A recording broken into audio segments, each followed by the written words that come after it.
dastarxan dastarxan dastarxan berekeli dastarxan berekeli dastarxan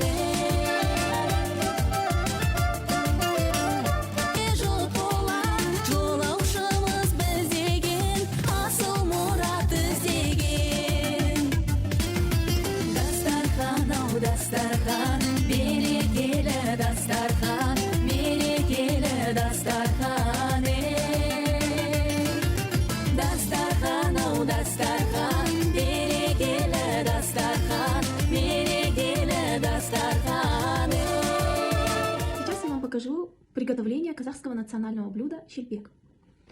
Это блюдо в разных уголках Казахстана называют по-разному. Например, в моей семье принято это называть щельпек. Также его называют щетинан, шоханан и так далее. Для этого понадобится полкилограмма муки, 200-300 мг молока или же можно заменить водой. Также щепотка соли и соды. Щельпек – қазақ дастарханының дәстүрлі, ертеден келе жатқан киелі ұлттық тағамы. Қазақ үстеліне алғаш осы щельпектер қойылады. Щельпек ұннан жасаған тағам. Оның бірі түрі. Щельпектің пішіні шеңбер. Ол табада немесе тандырда майда қуырылады. Қабатты қамырдан, май мен сүтке үйілген қамырдан жасалынады. Көшпелі ғұмыр кешкен қазақ халқы асты өте жоғары бағалап, қастерлей білген. Халқымыз адам өмірінде тамақта тіршілікке қажетті құндылықтардың бәрінен де жоғары қойған. Кез келген қазақы шаңырақтың дастарханын ет тағамдарынсыз елестету мүмкін емес. Сондықтан да төменде ұсынылған халқымыздың ұлттық ыстық ет тағамдары сіздің дастарханыңыздың шырайын одан әрі аша түседі деген сенімдеміз. Салтымызды құрметтеп, қазір де осы тағамдарды ұмытпай әзірлейік. Қуырдақты жаңа сойылған малдың өкпе бауырынан, мойын, төстік етінен, жүрек бүйрегінен, сондай-ақ іші қарыннан ұсақтап әзірлейді. Ол үшін қазанға үш майды немесе құйрық майды турап салып, шыжырға балады да, алдымен үстіне туралған өкпе, жүректі, іші қарынды, мойын, төстік еттерін салып, қазанның отын қатты жағып 15-20 минут қуырады. Содан кейін бауырды салып, үстіне бұрыш, пияз қосып, әбден піскенше қуырады. Тұзды татымына қарай салады. Әбден піскен қуырдақты табаққа салып, дастарханға қояды. Бұл қуырдақты көбінесе жас малдың жұмсақ етінен дайырлайды. Басқа қуырдақтан мұның ерекшелігі етті майға емес, пісірілген сүттің бетінен түскен қаймаққа ғана қуырылуында. Біздің халқымыздың құрметті кісілерге ұсынатын кәделі әрі орны бөлек тағамдарының ең бастысы қазақша ет немесе бешбармақ. Қазақтар сыйлы қонақтарға мал басын көрсетіп табақ-табақ ет тартқан. Табақ тарту да үлкен өнер.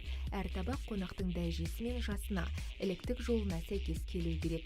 Осыған орай табақ тарту бас табақ, сый табақ, күйеу табақ, келін табағы, жастар табағы және жай табақ болып бөлінеді. Аталған табақтарға сай ет мүшелері болады. Ол мүшелерді ауыстыруға болмайды. Бас табаққа бас, жамбас, омыртқа, қазы қарта, жалжая сияқты кәделі мүшелер салынады. Электік қатынасқа қарай қарттарға жамбас, орта жастыларға ортан жілік, омыртқа, күйеу мен қыздарға асықты жілік, төс, тағы сол сияқты рет-ретімен беріледі. Мойын, омыртқа, тұқпан жілік, ірі малдың жамбасының шұқыршағы, жауырын мен сирақ қонақтарға табақ және кіші табақ деп екі табақ жасалынады. Үлкен табақта біздің қазақ халқы әрқашанда ер азаматын сыйлаған, сондықтан да үлкен табақты біз ер азаматтарға арнап жасаймыз. Салынады. Белдеме үлкен адамдарға, ақсақалдарға арнап белдеме салынады. Және үлкен жүрек салынады мынандай. Екінші табаққа. Жауырын, қойдың жауырына.